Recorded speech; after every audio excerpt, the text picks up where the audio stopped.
Grace Kesi ambaye ni mjane na mkazi wa mtaa wa Makongo Juu, wilaya ya Kinondoni, Dar es Salaam, amefikwa na kilio huku asijue cha kufanya kufuatia kubomolewa nyumba zake na kuharibiwa biashara zake na mtu mmoja aliyemtaja kwa jina la Paul Temba, ambaye kimsingi wamekuwa kwenye mivutano na mgogoro wa ardhi ukihusisha mpaka tangu mwaka 2024. Bi Grace anasema mgogoro baina yao unahusisha viwanja namba 504 na 506 vilivyopo Makongo Juu, ambavyo amedai kuwa yeye ni mmiliki halali na amerithi viwanja hivyo kutoka kwa baba yake ambaye aliishi hapo na familia yao tangu miaka 1980, ambapo viwanja hivyo na vingine vya eneo hilo vilikuwa shamba tu wakati huo. Amedai kuwa Temba alifika kwenye eneo hilo miaka ya hivi karibuni baada ya kuuziwa eneo na marehemu mzee Mjungu aliyekuwa jirani yao kwa muda mrefu, wakiishi kwa amani na ushirikiano kama majirani wema. Hata hivyo, anasema baada ya Temba kuuziwa eneo hilo siku moja mwaka 2024, Bi Grace alishangazwa kuambiwa kuwa sehemu ya viwanja tajwa ambavyo yeye anavimiliki si mali yake, hivyo anapaswa kuondoka mara moja kwenye eneo hilo, jambo ambalo liliibua maswali na sintofahamu kwake binafsi, watoto wake na hata baadhi ya ndugu na majirani.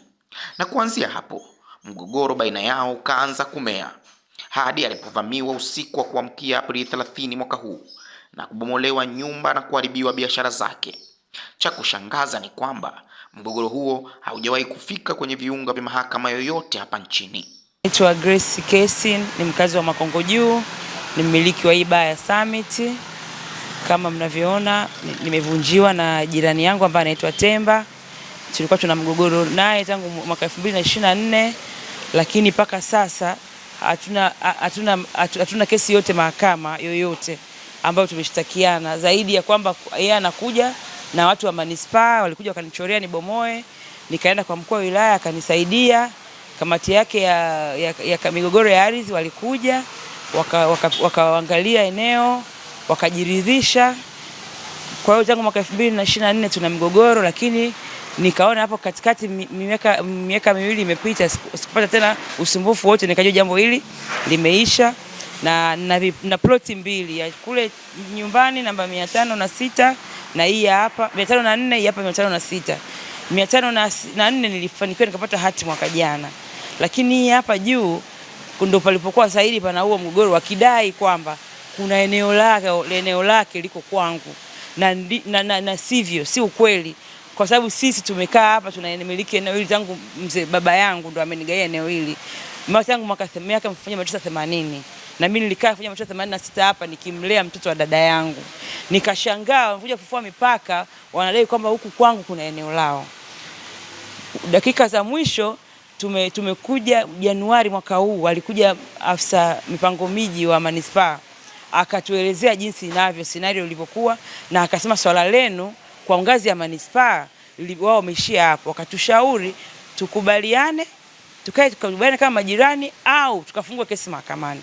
Kwa Januari hiyo paka juzi jana kuja kufanya ukatili huu aliofanya, hatuna mawasiliano yoyote wala hakuna kesi yoyote mahakamani wala sina notice yoyote ya kubomoa.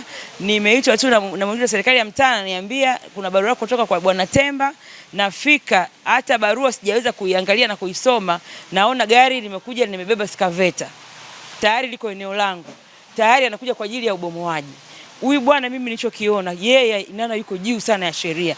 Hata wakati walipokuja mkuu wa kituo akanyamazisha hili swala, akasema yeye hata kama tufanyeje atabomoa tu, na mimi ndo niende mahakamani, yeye ana haki ya kubomoa eneo hili. Naomba Mama Samia, unaponisikia sauti hii, mimi ni mwanamke mwenzako, nateseka na watoto, mimi ni mjane, nimepata tabu sana hili. Kuanzia leo ofisi yangu ndo kama hivi imebomolewa, ndio nilikuwa napata riziki na watoto. Nilikuwa naangalia kujenga nyumba kule niweka hata mpangaji, nimekopa, sio tena rejeshaje mkopo wa watu. Lakini leo amekuja hakujali lolote, kanibomolea nyumba zangu zote, na kaja na vitisho na kupiga risasi juu, kapiga risasi nyingi sana, yani kaja anatawala ili eneo. Mwenyekiti wa serikali ya mtaa Makongo Juu, Swedi Abdalla Boli, yeye anasema anafahamu uwepo mgogoro huo kwa muda mrefu, lakini hata hivyo uongozi wa serikali ya mtaa ulimpiga marufuku Bwana Temba kubomoa nyumba na kufanya uharibifu wowote kwa mali za Grace. Badala yake afuate ushauri aliopatiwa na mamlaka mbalimbali siku za nyuma, ikiwemo kukimbilia mahakamani, lakini aligomea maelekezo hayo na kuchukua sheria mkononi, tena usiku wa manane. Kwa majina anaitwa Said Abdalla Boli, ni mwenyekiti wa serikali ya mtaa Makongo Juu. Pale kunaonekana kulikuwa kuna upimaji wa zamani wa yule Mr. Temba na kwa kuna upimaji mwingine wa Kaumama, lakini mgogoro wenyewe hasa ulianza muda mrefu hata kabla ya Temba wala Kaumama. Ina maana marehemu Mzee Mjungu na Mzee Kesi walikuwa na migogoro huo mpaka muda mrefu, lakini ulifika kusini kwetu. Kwa ngazi yetu tulijitahidi, tukashinda, tukaupeleka ngazi ya kata, baraza la kata nao wakafanya, ukawa umeenda wilayani. Kwa ulipofika wilayani, DC alikuja pale akaleta timu, wakafuatilia, wakauliza, na mwisho wa siku majawabu yakawa yamebakia kwa ofisi ya DC.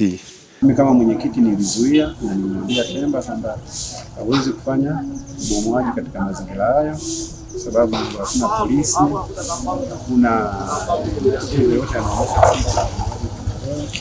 Lakini yeye aliniambia hapana, ameshapita kote, na mwisho nikaongea na injinia wa manispaa akasahihisha barua kule ameandika yeye. Kwa hiyo tunajipata hapo kule kubomolewa.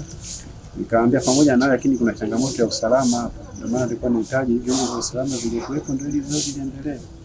Akasema kama ni swala la usalama basi sisi kama mtando tutaangalia. Kwa mimi nilichokifanya nikazuia ile zoezi lisiendelee, na tukalimalizia hapo. Lakini kilichotokea Bwana Temba akasubiri usiku manane, nafikiri saa 10 akaja akabomoa usiku kwa kuamkia leo tarehe 30. Hata hivyo, kama ulivyosikia hapo awali kwamba mgogoro huo umefika kwenye ofisi ya mkuu wa wilaya ya Kinondoni, na jitihada za kituo hichi kumtafuta DC huyo zinaendelea, ingali hivi sasa simu zake nyingi ambazo amepigiwa hazijapokelewa. Hatukuishia hapo. Tumezungumza pia na kamanda wa polisi mkoa wa kipolisi Kinondoni, kamishna msaidizi mwandamizi wa jeshi la polisi SACP Mtatiro Kitinkwi, ambaye amethibitisha kupokea malalamiko hayo ofisini kwake na kwamba kwa sasa jeshi la polisi linaendelea na uchunguzi wa suala hilo. Jambo lipo limeripotiwa kituo cha polisi, uchunguzi unaendelea sasa, ili hatua stahiki zichukuliwe kwa mujibu wa sheria, kwa sababu kila jambo hapo litashughulikiwa kwa mujibu wa sheria. Mwenye mgogoro wa ardhi tutawashauri waende, lakini humo ndani kama kuna jinai iliyotumika wakati wa kutekeleza hilo jambo, pia uchunguzi na upelelezi ukikamilika, hatua zitachukuliwa.